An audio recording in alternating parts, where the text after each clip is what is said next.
So this is the main event of Pentagon combat, which happened back on September 27th of 1997 in Rio de Janeiro, Brazil. And it was Renzo Gracie, representing Gracie Jiu-Jitsu, Brazilian Jiu-Jitsu, against Eugenio Tadeu, who represents luta-livre. And luta-livre kind of means free wrestling, free fighting in Portuguese, I believe. Here we go. Now, there was some serious, back in the day, there was some serious hostility, adversity between, jiu-jitsu and luta-livre for a variety of reasons. I mean, they each came from their own background, jiu-jitsu came from, they say Mitsuo Maeda came and, taught it to whomever. It depends who you ask. But there's the background of how Jiu-Jitsu came to Brazil, and then there's a totally different background for how luta-livre came to Brazil, which is more like a catch wrestling, catch as catch can wrestling. That, back in the old carnival, they used to have various things, one of which was like, hey, get in the ring with this guy, and if you can pin him on his back or make him give up, you get $100, and then everybody gets in there, and he just rips them all to pieces. That was more like the carnival catch wrestling thing, and it traveled the world. It happened in Europe, it happened in Brazil, it happened everywhere, right? And there's historically, actually, as I think Josh Barnett will tell you, there's matches that happen between, people who are judo, jiu-jitsu, and like these freestyle catch as catch can, wrestlers. And this is kind of one of them.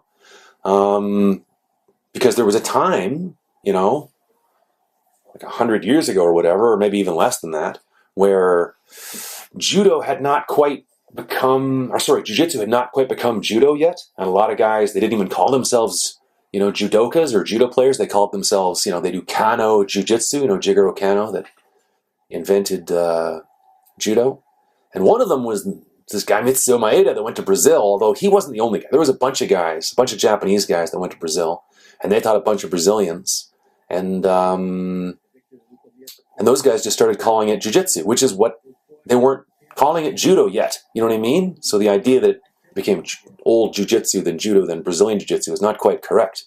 The Brazilians, the Gracies, among others, learned jiu-jitsu from some Japanese people. And then they're like, you know what? I can use this to kick some people's asses.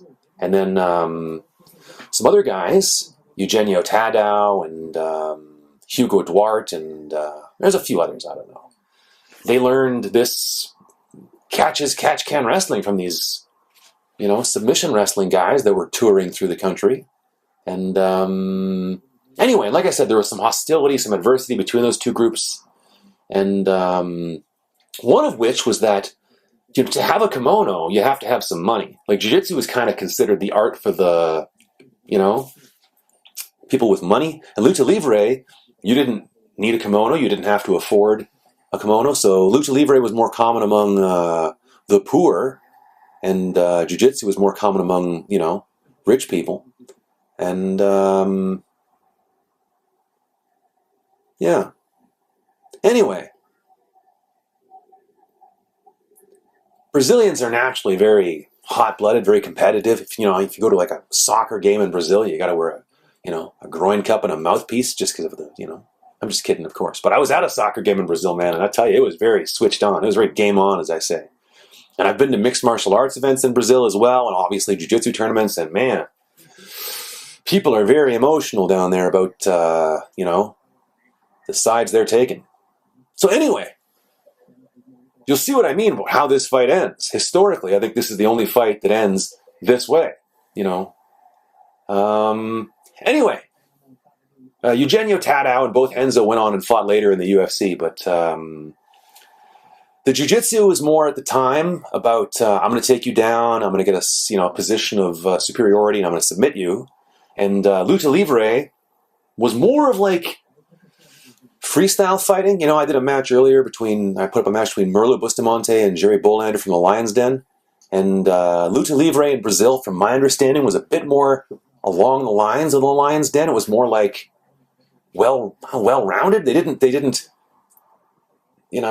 with jiu-jitsu, it was, at this time, it was definitely, I'm going to take you down, I'm going to get a position of superiority, and I'm going to submit you, and I'm going to get real good at that. And there'd be a little bit of striking, but just enough to get to clinch, take you down, mess you up, And the luta-livre guys, I believe, were more investing in the Muay Thai wrestling groundwork business, So, but they weren't, from my understanding, their striking wasn't as good as a kickboxer, their takedowns weren't as good as, say, a wrestler, and their groundwork wasn't as good as you can see here as a jiu-jitsu guy. So the question is, which is better?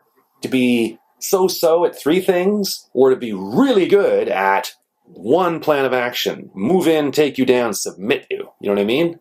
And now, obviously, in mixed martial arts, there's guys who are absolutely fantastic at all, at the striking, at the takedown, at the groundwork. All of it put together is really top shelf stuff. But back in the day, back in 1997, those people didn't exist. You know what I mean? If you were going to be really good at something, you were generally really good at, like, the one thing, if you know what I mean. So, and Renzo, there's certainly no doubt what he was good at.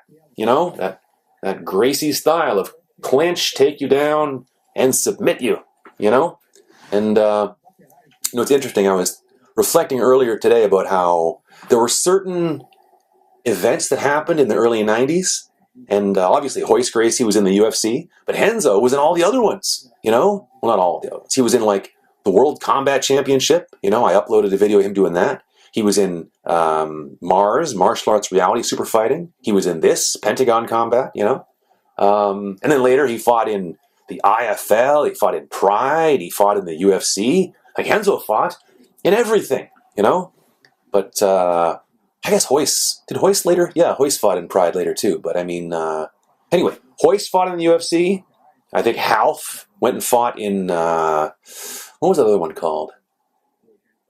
Extreme Fighting. There was 4, I think, of those, Extreme Fighting, And then Renzo fought in all the rest, Like I said, the World Combat Championship, and this one, Pentagon Combat, Martial Arts Reality Super Fighting.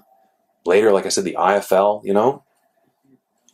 So it's funny how, like, in the early 90s or mid-90s, there were certain events that cropped up that wanted to compete with the UFC, and Renzo competed in basically all of them, Against whoever.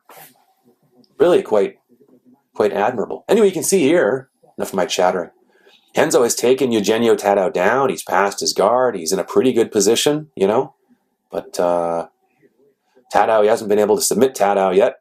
Tadeu's been able to avoid that. Anyway. Renzo's on his back. Watch out for the up kicks. Look at this. He's doing the same thing Oleg Taktarov did. He's bending over. I think he's a little more wise to the up kicks, though. And you can see people in the on the other side of the fence. Like, the crowd is right there. Like, people are, pressing up against the outside of the cage, which kind of, like, hint, it foreshadows how this entire event concludes, if you know what I mean.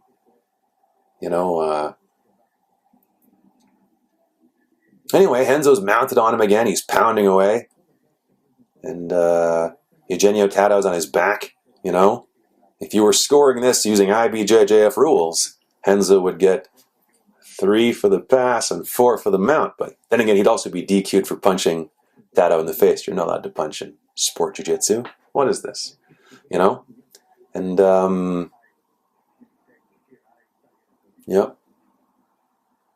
Oh, there's Renzo on his back again, and Tadeu standing over him. Yep. Look at this. Look at the people outside. Like, people in the audience are flipping out.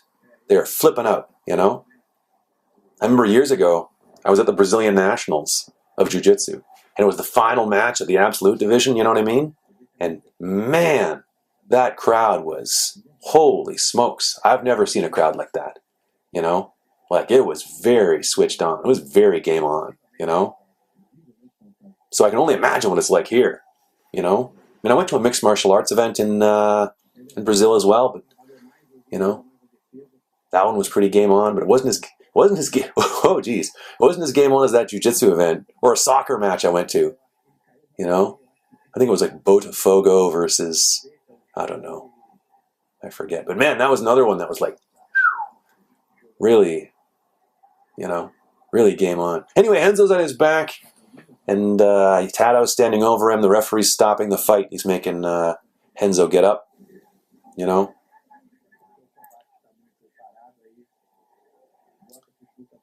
And you'll notice again, I mean, they're not wearing gloves. Like, you could call this a mixed martial arts fight, but this is really more vale tudo, which is, the Portuguese way of saying anything goes. Like, I mean, there's no biting and no eye gouging, you know.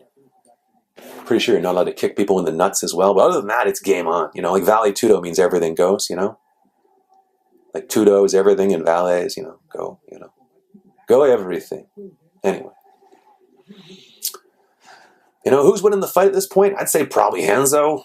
He mounted Mr. Tadeu. Mr. Tadeu, look at that. He mounted him, was pounding him in the face a little bit. But,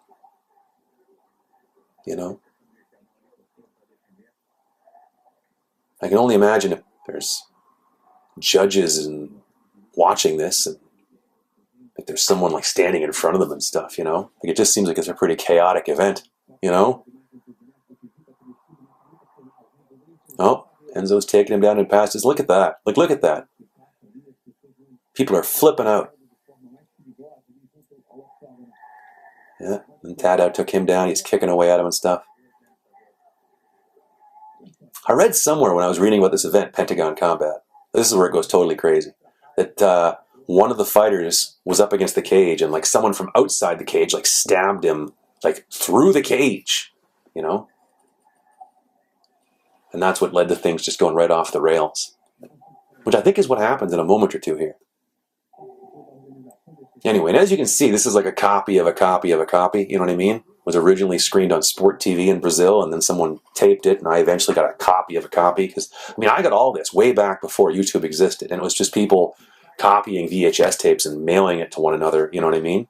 So I got this in the mail from God knows who, and you can see it's a copy of a copy. But it was originally, look at this, look at the guys with the microphones and cameras and stuff are flipping out. They can't get a good shot.